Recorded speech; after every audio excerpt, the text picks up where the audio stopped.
Salut tout le monde, c'est Rémi d'iPhoneNote.com et aujourd'hui je vais vous présenter l'iPhone 10. On y va. Et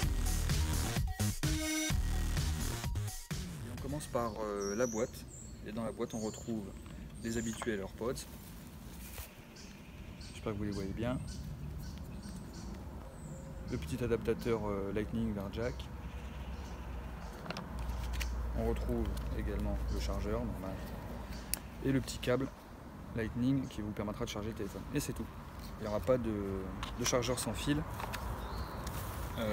L'AirPower il est prévu pour 2018 et Apple ne dit même pas exactement quand ça sortira. Donc on en reparlera quand il sortira et apparemment de ce qui se dit là depuis quelques jours c'est qu'il coûterait dans les 200 €. Donc on verra ça, mais maintenant on va repasser on va passer sur les nouveautés et on va parler de design. Alors en termes de design, Apple s'est enfin bougé. Elle a abandonné enfin le design de 4 ans. L'iPhone 10 il est là. Je vais vous montrer de plus près là dans quelques secondes ce que ça donne. Mais pour revenir sur le design de 4 ans, donc il y a eu le 6, le 6S, le 7, le 8 qui est sorti cette année. La seule différence avec les précédentes générations, c'est que le 8 il bénéficie juste d'une vitre d'eau. Mais ce qui change, c'est l'iPhone 10 à tout niveau. Donc il y a déjà, ça commence par la façade où il n'y a plus de boutons. Hein. Ça a été remplacé par Face ID et donc c'est la reconnaissance faciale grâce à la caméra TrueDepth.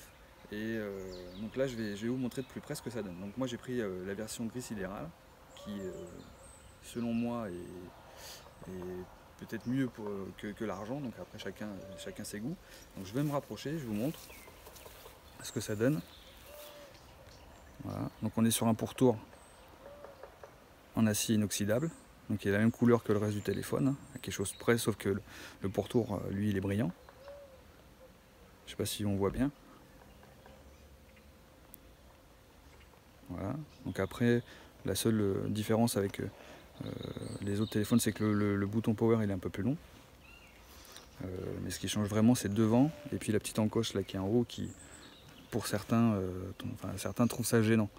Personnellement je trouve pas du tout ça gênant, mais bon, bref. Voilà. Donc ce qu'on va faire maintenant c'est qu'on va passer sur les principales nouveautés et les principales nouveautés c'est Face ID, Animoji et puis bien sûr les gestuels et on va commencer par Face ID.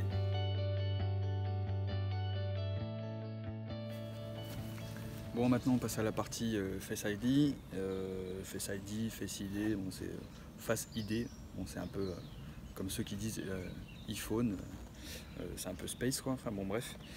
Avec Face ID j'ai fait pas mal de tests depuis hier et là ce que je vais vous montrer c'est avec la casquette, les lunettes et on voit elles sont assez imposantes, ça recouvre à peu près la moitié de mon visage et on va voir si ça fonctionne. Après on va tester avec le bonnet. Donc on va commencer de suite. Donc j'ai déjà paramétré de toute façon, mais je l'ai paramétré sans la casquette. Donc là, je vais me mettre à côté de la caméra et je vais vous montrer. Alors là, j'ai la casquette et les lunettes, elles sont sur la casquette. Donc on voit ça fonctionne, ok. Là, je mets et les lunettes. Donc je vous montre la tête que j'ai quand même avec les lunettes. Donc on voit, il n'y a que le bas du visage quoi.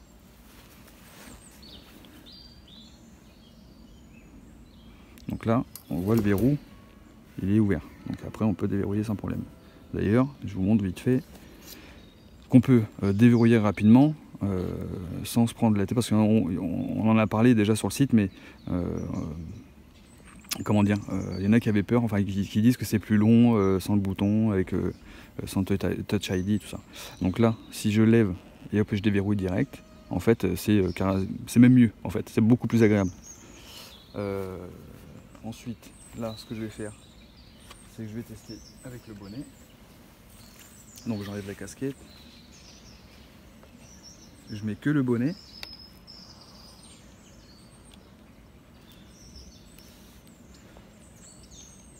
Voilà. Donc je vous montre la tête que j'ai. Voilà, c'est pas terrible, je sais. Donc on voit si ça fonctionne. Donc on voit que ça fonctionne, ok. Maintenant je mets les lunettes en plus, qui là encore recouvrent une bonne partie de mon visage.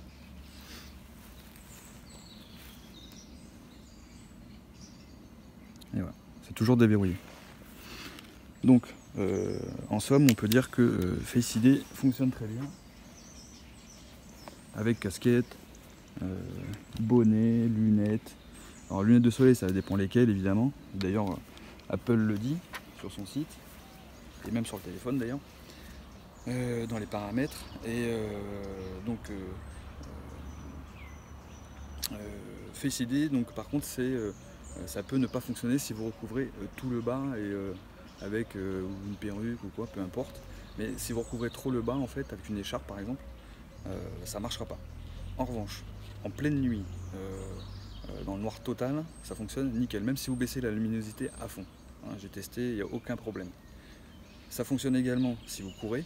Pendant que vous courez, il n'y a aucun problème. Là, je vais même vous montrer, quand même en secouant le téléphone, ça fonctionne. Donc là, il est là. Voilà. Donc ça prouve que ça peut fonctionner si vous roulez.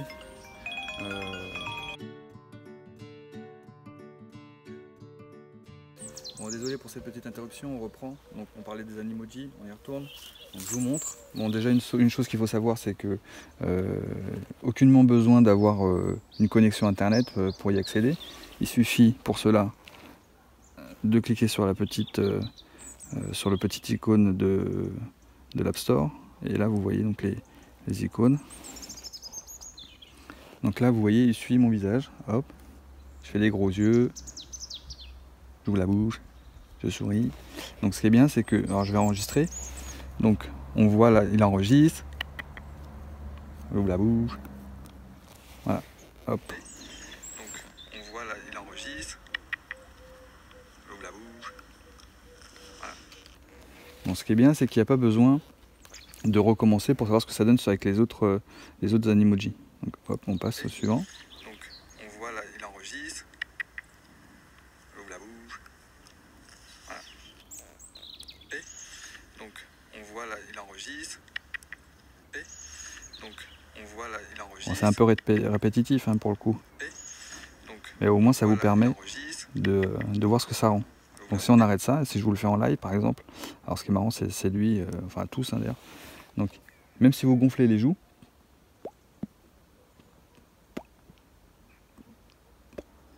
il reconnaît même quand vous gonflez les joues, pour dire. On peut faire l'air méchant. Je plisse les yeux. Donc ça c'est drôle. Alors ça c'est cet Animoji de caca a beaucoup fait parler hein. Et on comprend pourquoi.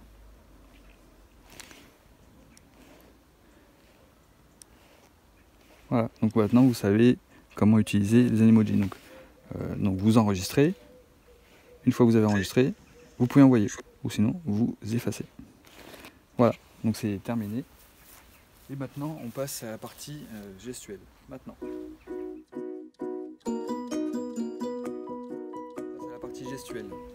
Et il y en a des nouvelles, étant donné que après 10 ans de bons et loyaux services, Apple a mis fin au bouton d'accueil, sauf sur l'iPhone 8 et le 8 Plus, mais par contre sur l'iPhone 10, maintenant il n'y a plus que Face ID pour déverrouiller votre appareil ou le code.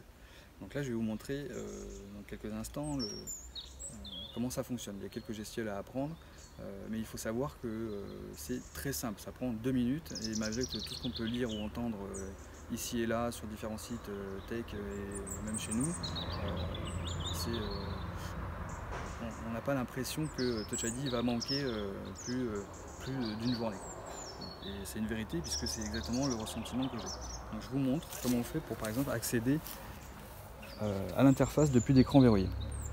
Donc Face ID vous reconnaît, donc là il me reconnaît, je glisse en haut l'écran verrouillé Et donc là on accède à l'interface. Ensuite, pour accéder au multitâche, étant donné qu'il n'y a plus de bouton d'accueil, donc on ne fait pas de double tap, enfin de double clic, donc on y accède de cette manière, un petit glisser depuis le coin ou même depuis le milieu.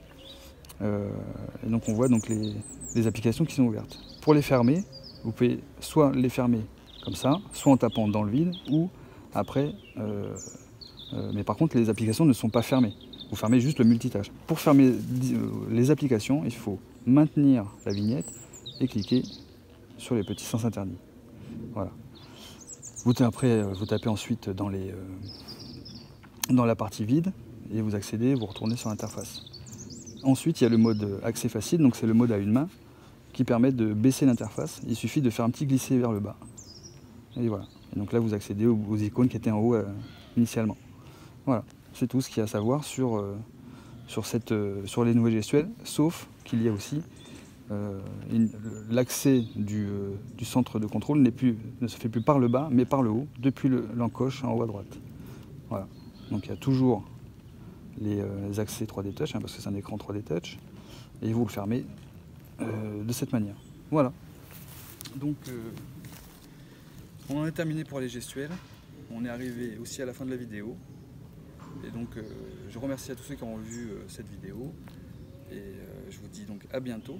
Mais avant tout, si vous avez aimé cette vidéo, vous pouvez liker, laisser des petits commentaires, que vous aimiez ou pas. Ça nous fera, au moins on sera au courant.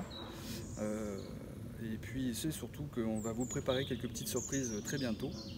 Des accessoires pour l'iPhone 10 en l'occurrence, des petites protections qui ont une valeur assez importante, 200 € près, 200 € pièce à peu près, en cuir fait main. Donc c'est des belles choses qu'on vous prépare. Et vous retrouvez cet après-midi notre test complet de l'iPhone 10. Et je vous dis donc à bientôt.